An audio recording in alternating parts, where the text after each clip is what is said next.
All right, 9 o'clock. So welcome to Tea with Phoebe D today. This is the 10th of 15 mini classes. And for those of you who don't know me, I am a women's sexual and emotional empowerment coach. I teach women tools that allow them to free themselves from fear, shame, guilt, fear, anxiety, all those kind of things, and to really fall in love with themselves and their sexuality. And today is a really exciting topic. I really love it. It's one of my faves. And it is a huge component of freeing yourself from those shadows that plague you. So I'm talking today about how to harness the power of your shadows. If you're here, feel free to say hello in the chat, but you don't need to. I am happy to have you listening live, so thank you for being here. So think about your own shadows in your life. We all have them. It could be fear, shame, guilt, anger, helplessness, hopelessness, criticism, judgment. It's voices in your head. Sometimes it could be a lack of self-confidence. It could be worry about other people's judgment on your own life, needing to people please. All these are shadows in our lives that can really take us out. Like they can dictate how we live our life, what we wear, where we go, who we're friends with. Um, it- they can dictate, our shadows can dictate everything we do in our life. We often live in order to avoid shadows. We will do things on purpose to not have to confront our fear or our anger or angst. We will alter our life completely so that we can people please a certain person or a couple people in our life. And I think every human being on the face of the planet is very aware of the power of our shadows. Like they can be really intense. Um, I find our inner critic, especially, can be really, really intense, and shame and fear. So, how, what if, what if you could take that power and use it? What if it could be at your back, pushing you forward instead of being in your way, instead of stopping you, instead of making you small? What if it could be making you big and bold and authentic? I know that's like a really radical idea. um, but last year I really learned how to do that. And it's been really crazy, actually. These shadows are almost always belief patterns that have gotten stuck in our psyches, in our bodies, and our minds from some point in childhood. It could be conditioning from the way we were raised, beliefs that we were raised with, family conditioning, societal conditioning. And we had to adopt certain beliefs and certain ways of being in order to survive. Like our parents and the world around us when we're children teach us like what reality is and how to survive in reality. Do you survive by turning off your feelings? Do you survive by people pleasing, making everybody happy? Do you survive by being quiet? Like everybody is taught something different, and we just think, well, when we're young, it's true that that is how we survive. That's how we fit into our family. That's how we belong. And that's vital. That's life and death for us as children. But then when we get older, um, those things maybe no longer apply. Maybe we don't need to be that way anymore. Maybe we can make our own life and have our own group that we belong to. And we can be authentic and free of those things, except that we haven't informed those little pieces within us those parts of our psyches. They're so used to believing that it's hard to change. And so that's kind of what our shadows are most of the time. And they're like so loud. Have you ever noticed how effing loud they are sometimes? Like you can go through your entire day and anxiety is just like yelling in your ear, or anger is just like right there under the surface and is so loud that it's hard to focus on other things, or guilt or shame. Like these voices can be super loud. And what I've noticed is the more that I ignore them and try to stuff them down and repress them, the louder they get. They yell and yell and yell until you bow to them and like do what they demand, like people please, or agree that you're worthless or whatever. Um, or until you listen to them.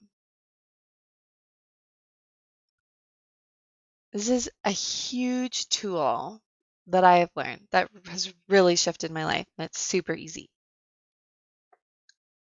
When you think of these shadows, the one or two or three that are the most intense in your life, take some time, like half an hour, 45 minutes, and sit down and listen to what they have to say. When we listen to our shadows, these voices that are so loud in our head, they don't have to shout anymore. And it might sound ridiculous, but like try it and then tell me how it goes. Even if you feel ridiculous, I really encourage you to try this.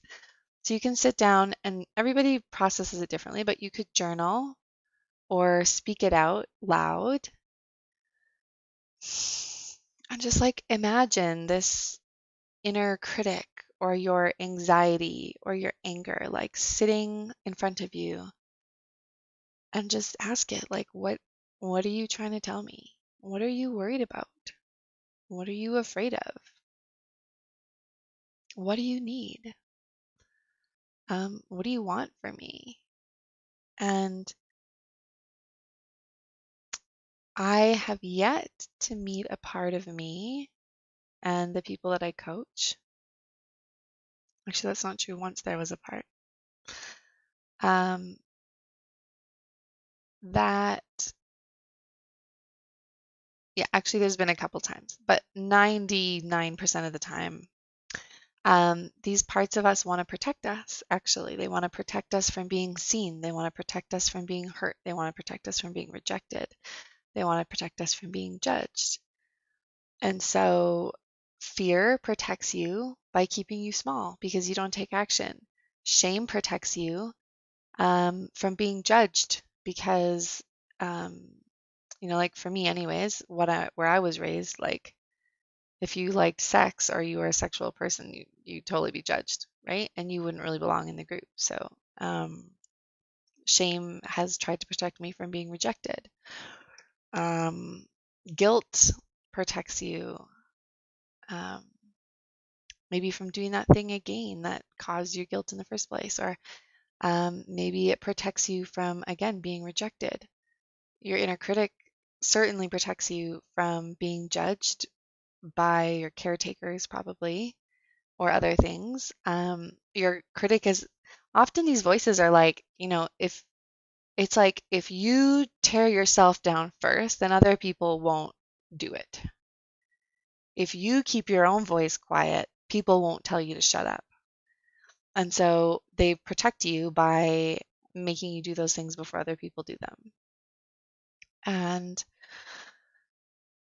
that makes a lot of sense, especially when you're a child. And so these shadows in your life and in your psyche that are so loud and so big and so intense, they're actually there to protect you most of the time. And every once in a while, they're not, but I'll get to that. And when you listen to them, sometimes they have really good points. Like, I remember sitting down with my fear One time I was just feeling really anxious, and so I sat down with my fear, and it actually brought up some really good points that I needed to think about. Forget what it was that I was so anxious about. It might have been something happening to my son. And like the truth is, like something could happen to him, and I needed to face that. So that was a good point. Like my fear of something happening to him. I can't just be like, oh, nothing's ever gonna happen. Everything's always gonna be fine. La la la la la. That like is ignoring my fear, and that makes it even louder. And it's also an unsafe place to be, to ignore reality. um, but yeah, like sometimes it brings up really good points. Or when I talk to my shame, for example, this is a good example. Um, it said, I'm afraid that if people see you as a sexual being, or they know you to be sexual, that they will judge you and they won't listen to what you have to say. Um, and or yeah, they'll like judge you for being sexual. And it's like, yeah, that's a good point. I mean, that probably will happen. And that was something I had to face. So these shadows, fears, and concerns are not always unfounded, and sometimes need to be faced directly. And then sometimes their points are really like they kind of mean the best, but they're misguided. Like they still kind of think you're 4 years old and need to be protected, right? Because that's when we get these beliefs, these parts of our psyches is when we're young. And so, what's a good example from my life? Oh, like I was kind of, I don't know if I was taught it directly or just gathered that from what was being taught when I was young, but I kind of gathered that if you were sexual, that's like a descent into hell, basically. Like you would definitely go to hell if you were really sexual and really liked sex. And so that's like an unfounded, well, in my opinion, is an unfounded fear. And so those fears can be addressed, by talking to this part of you and really communicating with it, listening to it.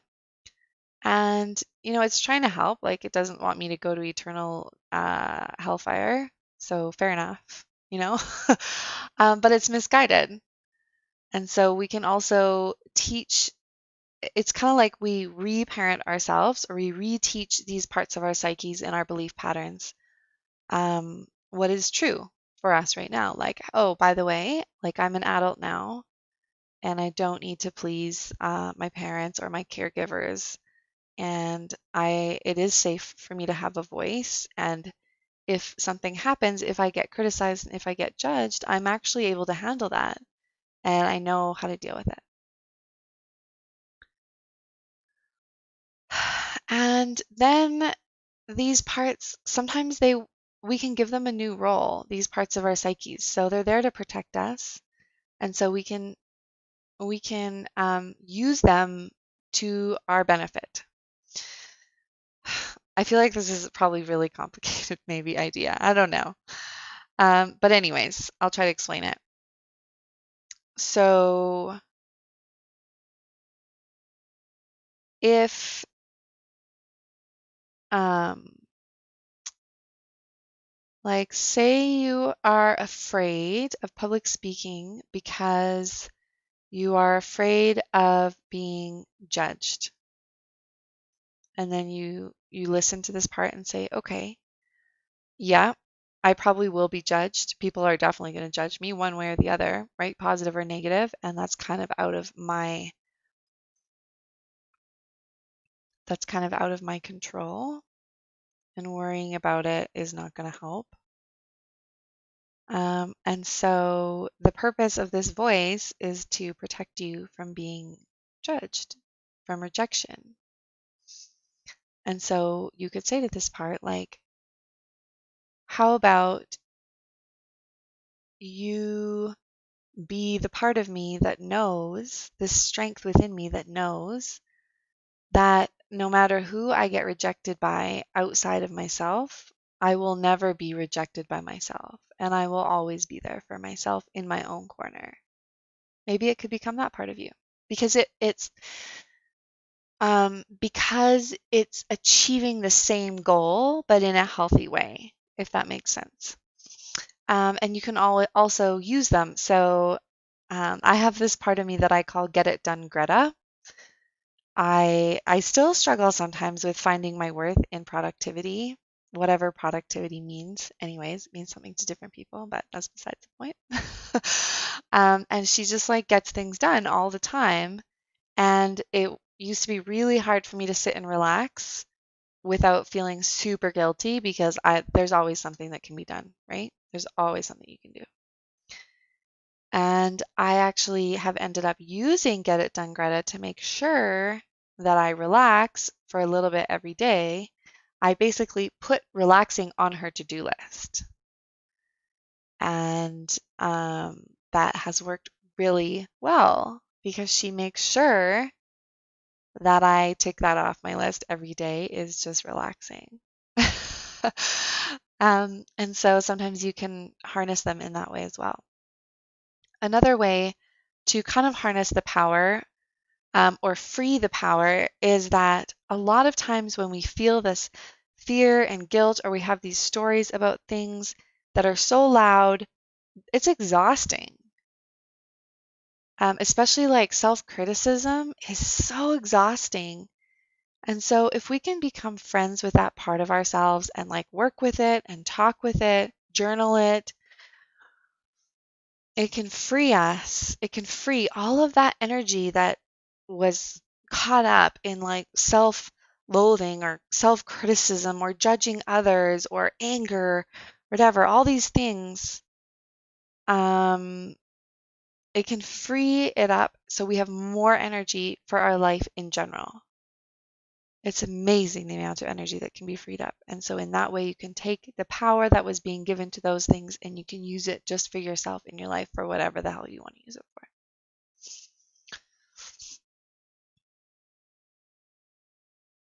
So that is how to harness the power of your shadows, is actually move into them, become friendly with them, listen to them, talk to them, figure out this part of you. What does it really want? What does it really need from you? What would it need in order to feel safe? And even if it sounds woo-woo, just try it. Try journaling it out or talking it out. Take half an hour of your life and try it. Let me know what happens. um, if any of you that are listening have worked with me, you know that you've done this already. This is something that I commonly do with people. One of my clients that I worked with a while ago, she talked about how much energy and focus she had after we worked together, and um, she really talked to this voice of self-criticism. And she's like, I don't like, criticize myself maybe like once a week now. And all of that angst that was caught up in that was hers to use. Like all of that energy that's freed up was hers, and she felt so much more energetic. And so, yeah, this is something to think about, something to chew on. I hope you have a wonderfully messy week, as always. And I will see you next Wednesday. Next Wednesday, I am going to talk about 4 ways, I think, unless I think of a fifth, 4 ways of becoming more present during sex, which leads to way juicier feelings and orgasms during sex. That I can personally attest to. It's really amazing. So I will be talking about that next week and I'm really excited about it. So I'll see you then. Thank you for joining me live. Bye.